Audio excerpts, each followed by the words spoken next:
فرمایا 5 نمازیں بندوں پر فرض کی گئی ہیں،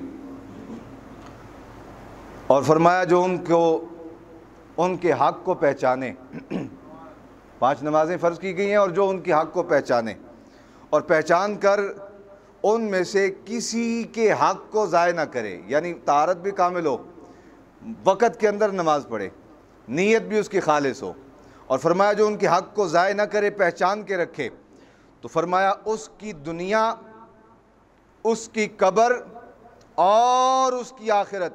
میرے رب نے مجھ سے وعدہ فرمایا، محبوب اعلان کر چھڑ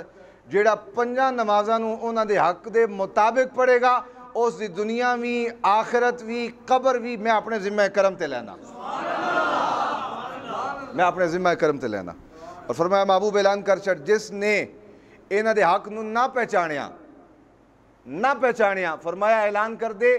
میں رب بھی انہوں نے اپنے ذمے نہیں لینا، تے محبوب تیری میرے نال محبت دا تقاضا ہے وے کہ تو بھی انہوں نے اپنے ذمہ کرم تے نہیں لینا۔ مطلب کی اس دا مطلب سمجھو، فرمایا اس دا مطلب ہے محبوب جڑے اس طرح کے جھکن کے نہیں، میں انہوں نے بخشنا کوئی نہیں تے تو انہوں نے سفارش نہ کری۔